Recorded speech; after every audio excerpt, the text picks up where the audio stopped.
Hey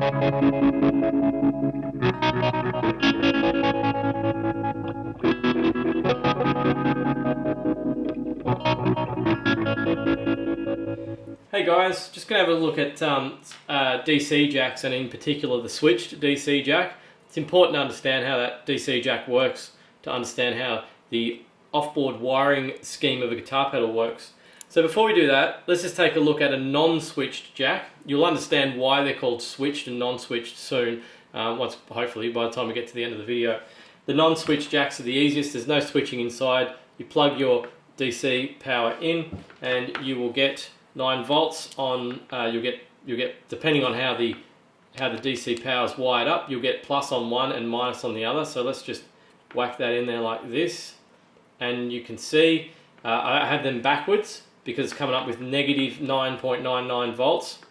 That's a bit high. I have to adjust my power supply. It's got a adjustment on the output to adjust the voltage, so I have to bring that down a bit. It's too high, but anyway, it's coming up at 9.9 volts.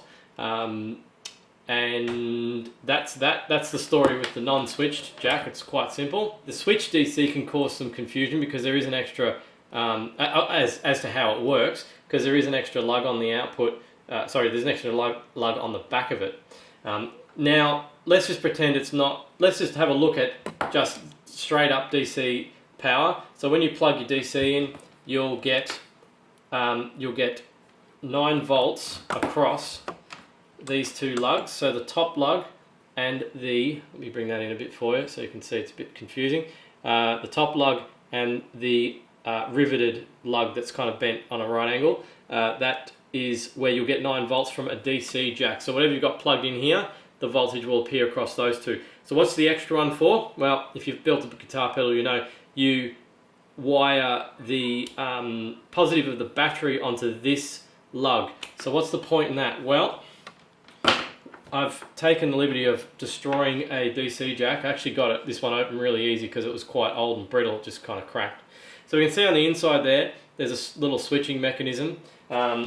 And although it looks like at the moment it's connected, well actually it is connected because there's no DC jack in it. So at the moment, this lug and this lug are connected together on the inside by this loop. You can see it's got like a little lever, and if I just get the thing in there, actually I'm not going to have the strength to open that, but that you can sort of see how that works. That little flap goes up and down when the DC jack goes in. So those two are connected. So let's take this into practical terms. If those two are connected and there's nothing on the input, then your plus 9 volts from your battery is flowing through this lug, around, and then back out of here. So it is now powering the circuit instead of a DC jack. What happens when you plug the DC jack in? Well, you guessed it, it breaks the connection between those two. So now there is, I know I was saying before it looks like there's a connection. It looks like there's a connection now, but there's not, because there's actually a little, it's going to be hard to see in the camera, it's hard to see in real life. There's a little cutout part there, so it's not actually touching this lug. So now that lug is isolated. So the 9 volts from the battery is connected to this, and it's not going through the the little leaf connections on the inside up to this power to power the circuit. I suppose that may actually create 18 volts on the output. I guess if you've got 9 volts here and you've got another 9 volts coming from here, it's obviously something that you don't want. These things break. These things, they're not very durable. I think it's got this mechanism, particularly on the economy jacks. This mechanism is not durable at all. So yeah, it's not. The economy ones, I find they break all the time. Or you put the DC power in, it doesn't work and all that sort of stuff because it's a bit of a stress. You can imagine plugging these in and out all day long. You know, they eventually break. So that's how it works. So hopefully that sort of fills in the blank as to how the DC. How the switching in a switched DC jack actually switches. It switches those two off. So I've just rigged up a little circuit down here, as you can see, just so you can actually see it in progress. Because I did want to show you one thing. You'll see when the mechanism is broken as I insert the DC jack, because this LED actually switches off. Just for a second, you'll see it flick. So once I can actually get it at the point where it breaks. So you can see that there's a point where it will break the circuit.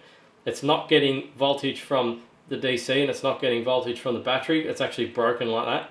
If I keep pulling it out, then the battery kicks in, because as I said, you don't want 18 volts going to the circuit. So I guess, you know, there has to be some sort of, the way that the jack is made is so that it won't actually there won't be a point where there is an 18 volt spike as you put that DC jack in. Could be to do with how the those leafs are actually manufactured. So anyway, that's how the switch DC jack works. Hope it enlightened you a little bit. With switches that don't make sense externally, I find it's a good idea just to hack them open and see what's going on the inside. And all of a sudden, it fills in the blank. So I have to do that on a, next time I get a dead 3-pole double throw, I'll open one up and show you what's inside of those, because they're quite interesting as well. Thanks for watching the video, and don't forget to subscribe. See ya.